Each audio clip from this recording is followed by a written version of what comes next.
Assalamualaikum students, welcome back to your channel FCS sir, जहां हम problematic subjects को बहुत ही इजी और प्रैक्टिकल तरीके से समझते हैं।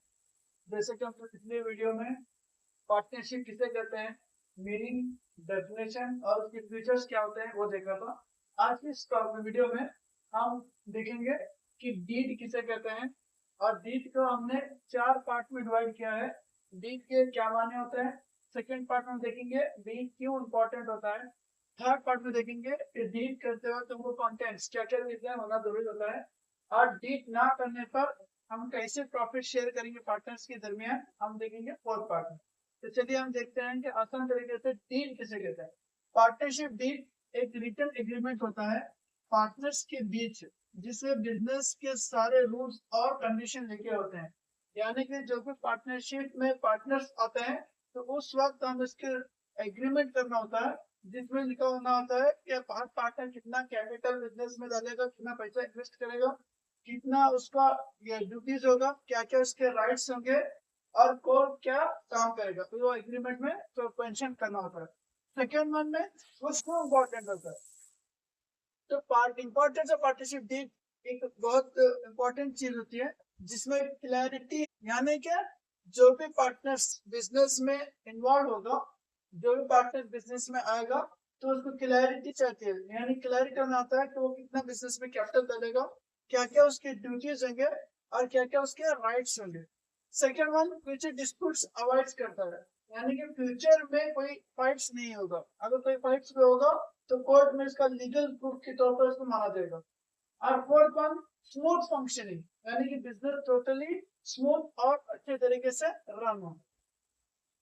अब थर्ड वन पॉइंट्स में होता है पार्टनरशिप, जब डीड एग्रीमेंट लिखते हैं उसके लिए क्या क्या कंटेंट्स होना जरूरी है, यानी कि क्या क्या चीजें उसके लिए जरूरी है। तो इसमें सबसे पहले होना पड़ता है name of the firm and partner, यानी कि कोई कंपनी का नेम, जो बिजनेस में पार्टनरशिप करते हैं वो कंपनी का नेम और पार्टनर्स के name.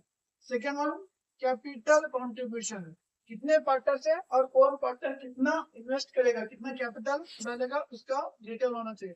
Third one profit sharing ratio, यानी कि ए पार्टनर बी पार्टनर सी आया है तो प्रॉफिट उसका किस रेशियो पे डिवाइड होगा, किस रेशियो पे शेयर्स होगा। यानी कि ए पार्टनर है और बी पार्टनर है और सी पार्टनर है तो 3:2:1, यानी कि 3:1 की बेसिस पे उसका प्रॉफिट शेयरिंग रेशियो डिवाइड होगा, अगर ये रेशियो रहा।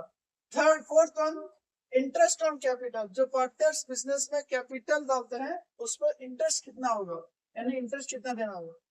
Fifth one interest on drawing, drawing यानी कि पर्सनल यूज के लिए जो भी पार्टनर बिजनेस से पैसा विड्रॉ करता है, ड्राविंग करता है, तो उस पर कितना इंटरेस्ट होगा।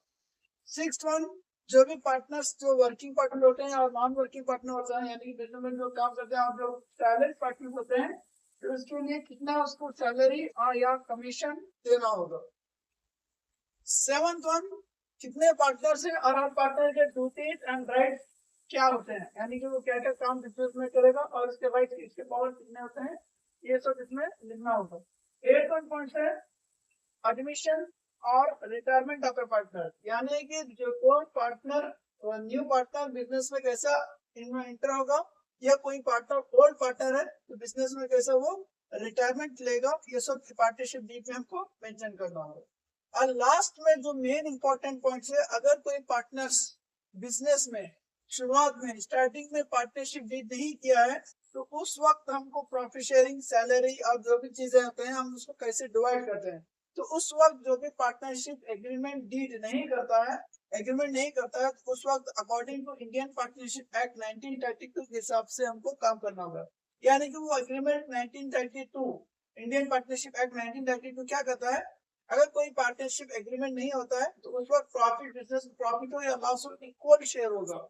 यानी कि जितने भी पार्टनर्स हैं, जितने भी पार्टी कैपिटल ज्यादा दबो या कम दबो, लेकिन प्रॉफिट एंड लॉस क्या होगा, इक्वल शेयर होगा, बराबर में डिस्ट्रीब्यूट होगा।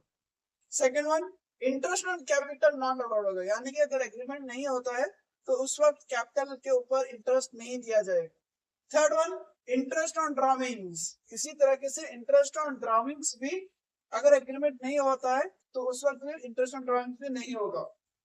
Fourth one, salary and commission not allowed, यानी कि अगर एग्रीमेंट नहीं होता है, एग्रीमेंट नहीं किए होते हैं तो उस वक्त सैलरी एंड कमीशन भी नहीं दिया जाएगा। फिफ्थ वन पॉइंट है interest on partner advance loan, जो भी पार्टनर एडवांस के तौर पर बिजनेस को लोन देता है तो उस वक्त उस लोन पे इंटरेस्ट कितना देगा होगा। अगर पार्टनरशिप एग्रीमेंट नहीं किया होता है तो उस वक्त हमको फिक्स परसेंटेज होता है, 6% हमको इंटरेस्ट देना होता है। ये सिर्फ इंटरेस्ट एडवांस लोन पे होता है 6%। इसके अलावा जो भी सैलरी है, कमीशन है एंड इंटरेस्ट कैपिटल इंटरेस्ट रहेंगे, कुछ भी नहीं दिया जाएगा अगर एग्रीमेंट नहीं होगा तो। अगर प्रॉफिट एंड लॉस में अगर भी बिजनेस का होता है तो इक्वल शेयर होगा पार्टनरशिप में। ये था बेसिकली पार्टनरशिप डीड। उम्मीद करता हूँ कि आपको वीडियो अच्छी लगी होगी। अगर अच्छी लगे हैं तो हमारे वीडियो को शेयर करें, कमेंट्स करें और हमारे चैनल को सब्सक्राइब करें। मिलते हैं एक नई टॉपिक के साथ अगले वीडियो में।